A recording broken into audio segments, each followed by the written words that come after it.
Bom dia a todos, sejam muito bem-vindos. É um grande prazer dar início aqui ao nosso bate-papo, o futuro da energia eólica no Brasil e o papel da logística. Eu sou Rafael Satak, sou Head de Tech e Energy para a Maersk do Brasil. E hoje nós vamos explorar aqui nesse grande bate-papo como a logística está revolucionando a indústria eólica aqui no nosso país. Por isso eu gostaria de apresentar os nossos participantes e com grande prazer eu apresento uma grande amiga minha que o comércio exterior me deu, que é a Mônica Kaise. A Mônica é Head de Sourcing TCI Latam para a Nordex.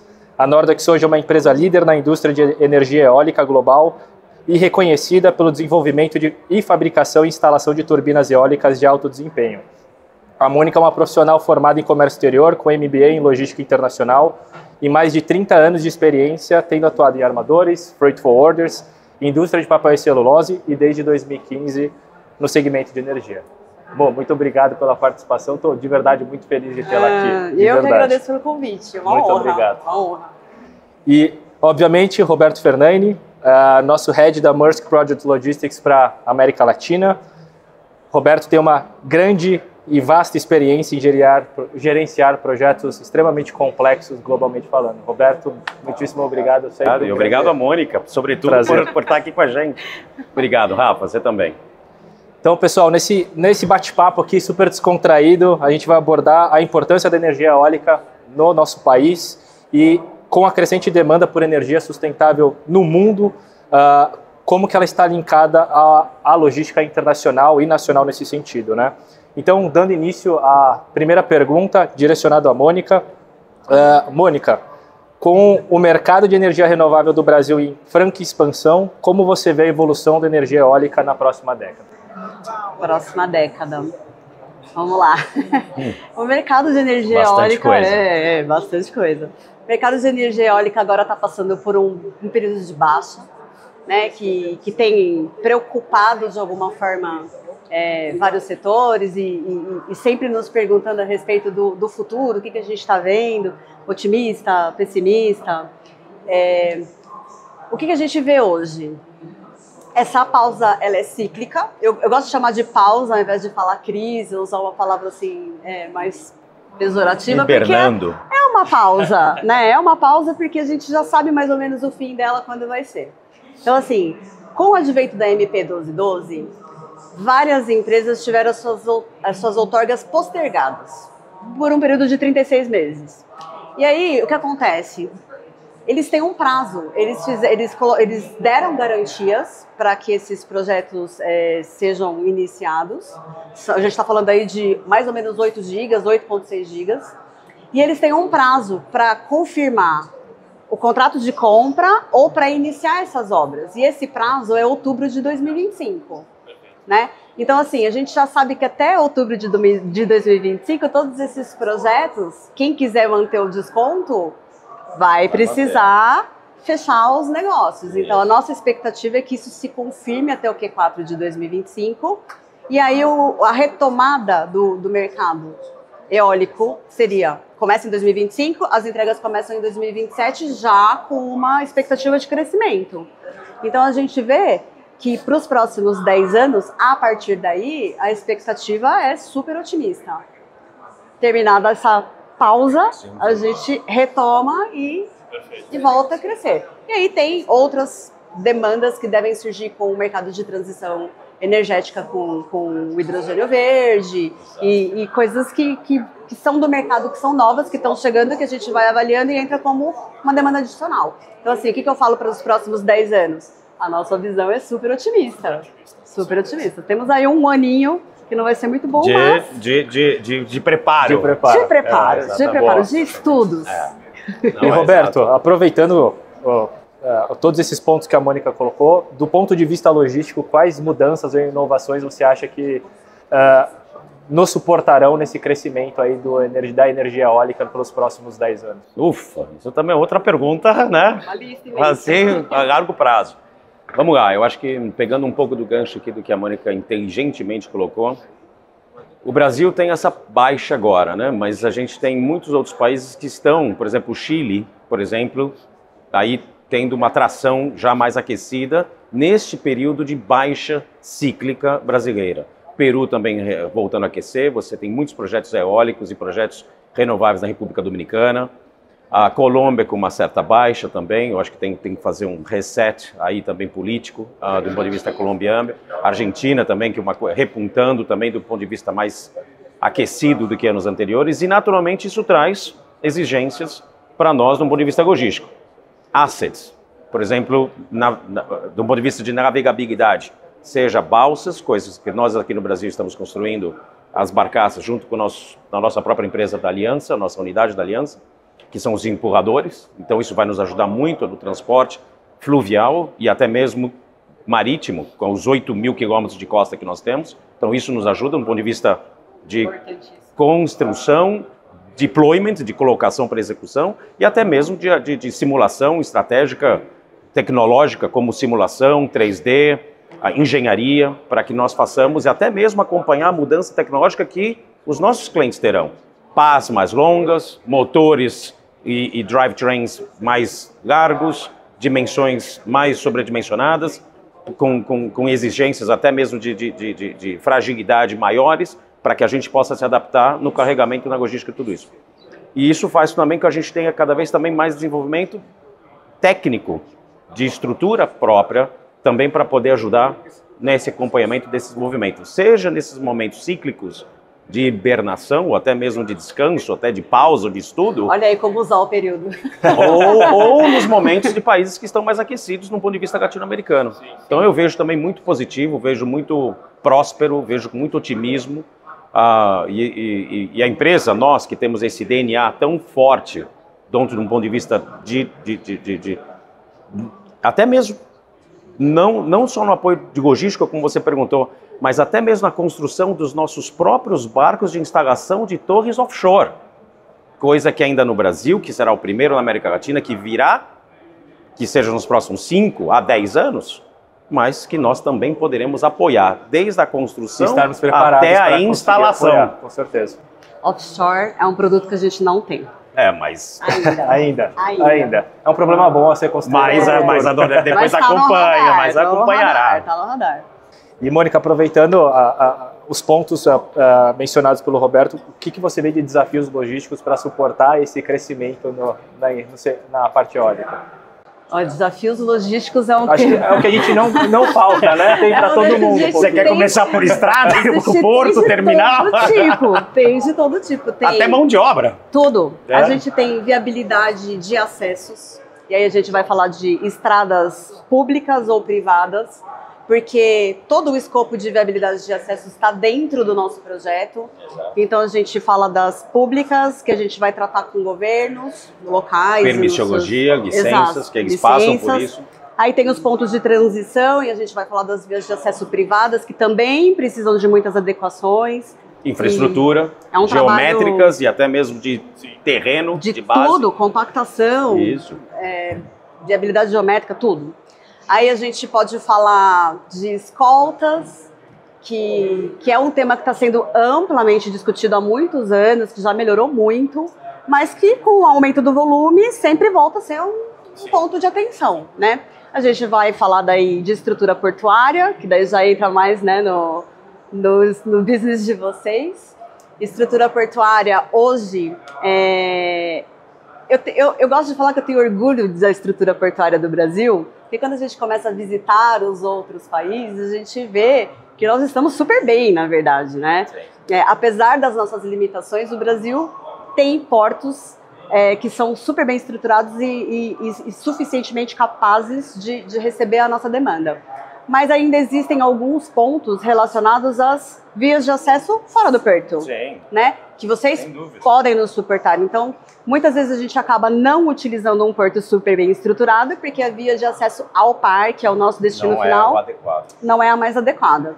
Aí a gente pode falar de embarcações, porque os componentes vão crescendo, então as pás cada vez maiores. As turbinas maiores, mais pesadas, mais fortes, mais guindastes. Exatamente. Mais piso.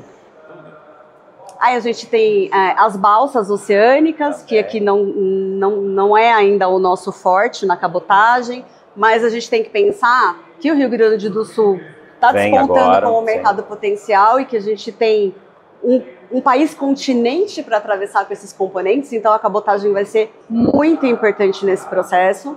Diretamente ligado à cabotagem vem, além das embarcações, os custos portuários.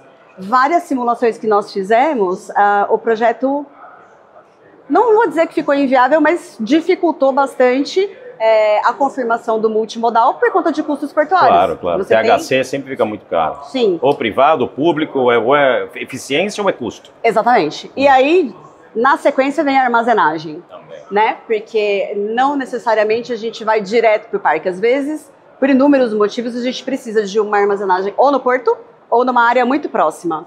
E a armazenagem, em muitos casos, é surpresa. É surpresa porque é consequência de algo que era esperado, mas não era desejado, vamos dizer assim. E representa um desvio de custo para o projeto. Então, assim, são muitos desafios, né? São muitos desafios. Muitos. Por todo o cenário global que nós estamos passando, né, acho que desafio não falta. Não. Né? Não Principalmente falta, quando a gente fala de carga oversize, indo para pás eólicas que realmente estão numa crescente, né, estão cada vez maiores nesse sentido. Acho que desafio não falta, tem para todo mundo, tá, pessoal? Tem desafio para todo mundo. E pegando só um gancho aqui da Mônica, por exemplo, às vezes a gente tem, por exemplo, parques eólicos com 300 turbinas.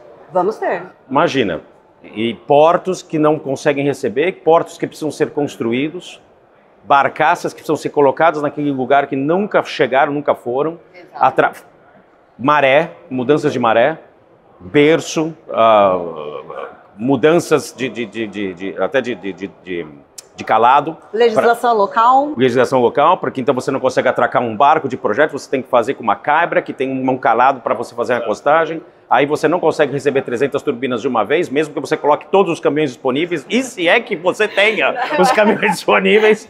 Então você tem todo um planejamento enorme, Sim.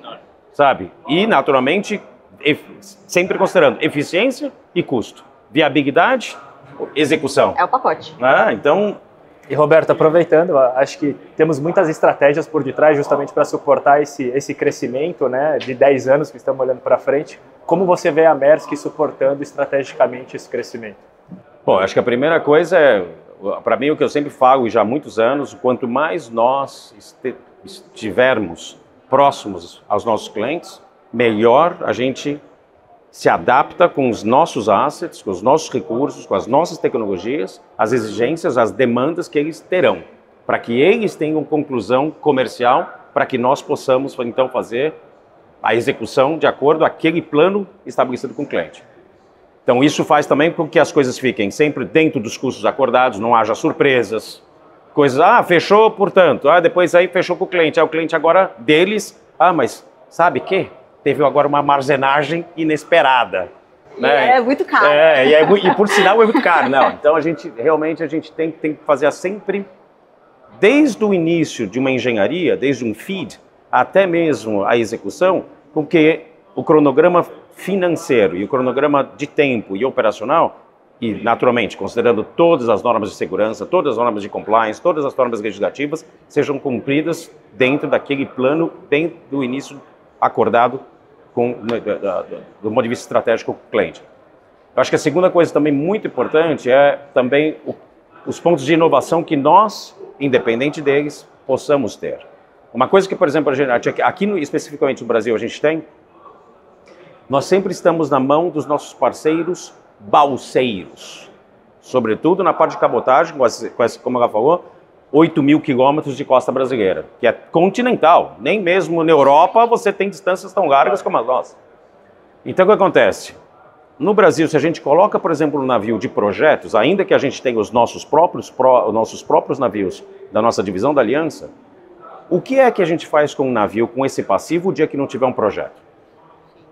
Então, são estratégias que a gente precisa, e a gente tem trabalhado nisso, para tentar até maximizar. Por exemplo, a gente hoje utiliza os navios conteneiros utilizando baixos hatches, carga de porão, carga de projeto. E até as pás em cima, tanto que a gente quebrou muitos recordes até fazendo o transporte de pás eólicas em cima dos containers, dos nossos navios conteneiros. Então essa adaptabilidade é uma das estratégias. E outra é mesmo, eventualmente, que é muito mais difícil, mas uma coisa que, por exemplo, a gente vem discutindo e vem conversando muito entre todos, precisamos também dos players, os fabricantes, os OEMs, os Original Equipment Manufacturers, como a Nordex, juntamente com os outros, de eventualmente criarmos um pool. Isso é uma ideia, uma estratégia, um conceito, que ainda nem sei se seria viável. A factibilidade da gente colocar, por exemplo, um barco que pudesse ser trabalhado para todos. O dia que a Nordex não estiver trabalhando, outro pode utilizar. Mas que isso seja, por exemplo, da indústria, até mesmo com a própria ajuda da Marinha Mercante, que a gente seria uma ideia. Porque seria um outro conceito que viabilizaria o transporte da cabotagem no Brasil, diminuiria, né, ou diminuiria o fluxo tráfego que ela falou, do desgaste de asfalto, a falta de preservação das estradas, a questão das escoltas, permissiologia com a Polícia Federal, a Polícia Rodoviária Federal, ou até mesmo o DENIT, e fazer com que essa parte fosse cada vez mais lançada ao lado marítimo. Mas para isso precisa da participação de todos também. Aí seriam embarcações dedicadas? Dedicadas, exatamente, para esse tipo de projetos. Por cronograma é um fator mais complicado. Delicado, né? Claro que mais sim. Delicado. Mas ter uma embarcação dedicada ao eólico, acho que seria um sonho, porque daí para todos. Você não divide esse espaço com nenhum outro mercado. E o que existe hoje, por exemplo, são os graneleiros, tipos de carga, que estão focados em outras indústrias. E eu acho que esse é um grande ponto, um grande fator, é a questão da contribuição, né? E aí sim de termos umas parcerias estratégicas justamente para a gente montar. É muito importante, Vamos muito importante. Rotas no Brasil dedicadas ao eólico. Olha, tá vendo? Tá vendo como que é? Você viu como ela gostou da ideia? Você viu como ela gostou? De vocês. Tá gravado aqui, tá?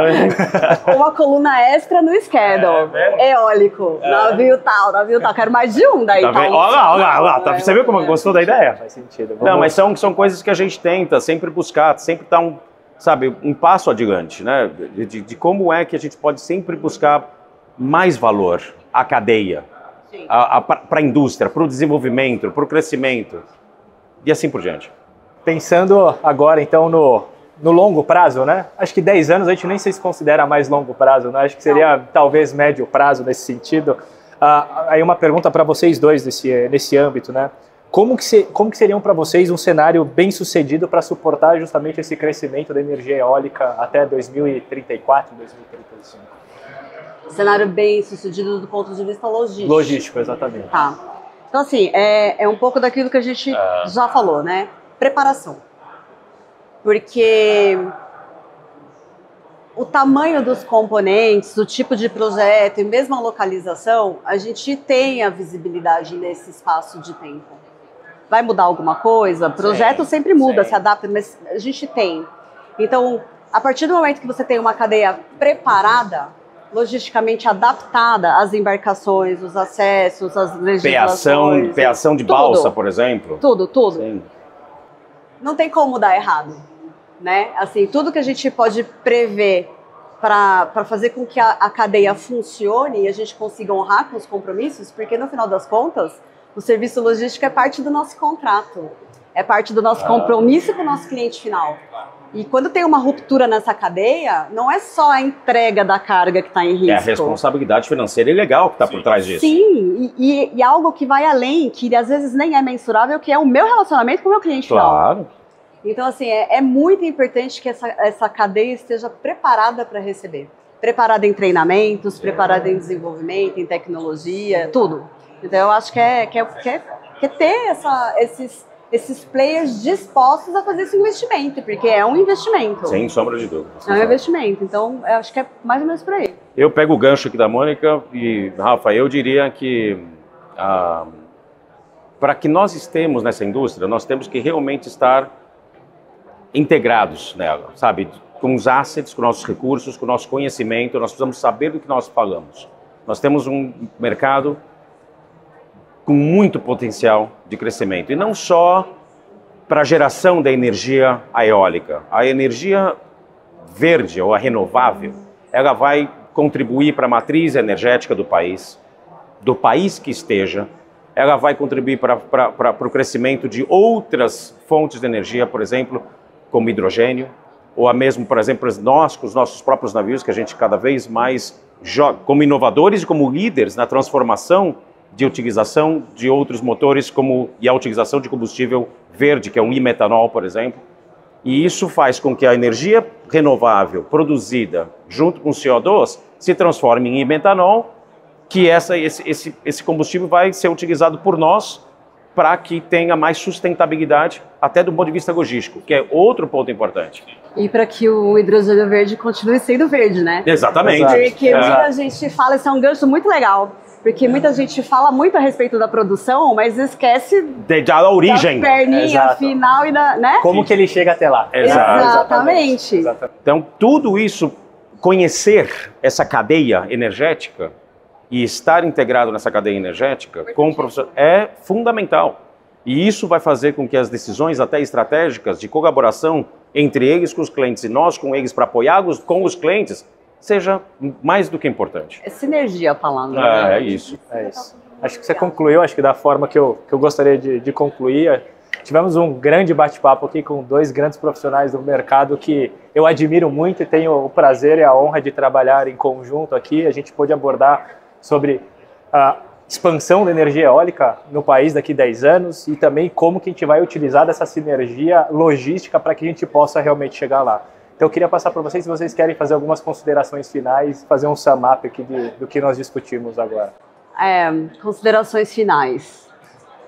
Sinergia, a palavra, sinergia, né? Sinergia, parceria, eu acho que transparência, eu acho que integração. De todos os serviços da cadeia, exatamente. Porque a gente tem aí múltiplas engenharias, a gente está falando de civil, de elétrica, de meteorologia, de geologia, são muitos serviços integrados. A gente está falando de geologia, isso também é muito importante. Muitos serviços integrados e a gente precisa ter sinergia entre todas as partes envolvidas para que os compromissos assumidos possam ser entregues de forma satisfatória.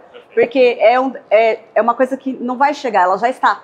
Isso. A gente precisa só se organizar para que seja um sucesso e para que continue crescendo, né? Claro. Para que seja uma curva de E dentro da nossa organização, eu acho que o MPL, essa divisão que a gente tem dentro da empresa, dentro do grupo, é muito importante. Porque o especialista está tendo com o especialista. Exatamente. Porque nós somos os embaixadores dentro do grupo no desenvolvimento da logística, da integração, do desenvolvimento e da execução para que eles sejam exitosos. E eles sendo exitosos, nós todos estamos sendo exitosos. A cadeia toda. O potencial do Brasil é imenso. É imenso. A gente não está nem perto de esgotar isso. Não. Então, tem muito mercado, o futuro é otimista, a gente precisa se organizar, precisa encontrar os players certos, os parceiros, isso né? É muito importante. Os parceiros que estão dispostos a investir e seguir com a gente até o final. Na matriz energética brasileira, o eólico contribui a 13%. Nos próximos anos, como a Mônica mencionou, que vai haver essa calmaria, né? Um crescimento mais discreto, mais estável, e depois vai subir para 14%, 15%, vai diminuir naturalmente o hidro, vai subir o solar, possivelmente o governo consiga também nos apoiar, especialmente no caso do Brasil, com mais incentivos para que a indústria eólica, ou pelo menos o setor eólico dentro da indústria renovável também cresça mais. Então, acho que tem um caminho, um futuro muito otimista e positivo, muito promissor. É isso. E obrigado, Rafa, viu? Bom, nós que agradecemos. Gostaria de encerrar esse bate-papo. Foi muito bacana estar com vocês aqui. A gente agradece. E obrigado, Mônica. Obrigado. E conte conosco sempre. Muitíssimo obrigado.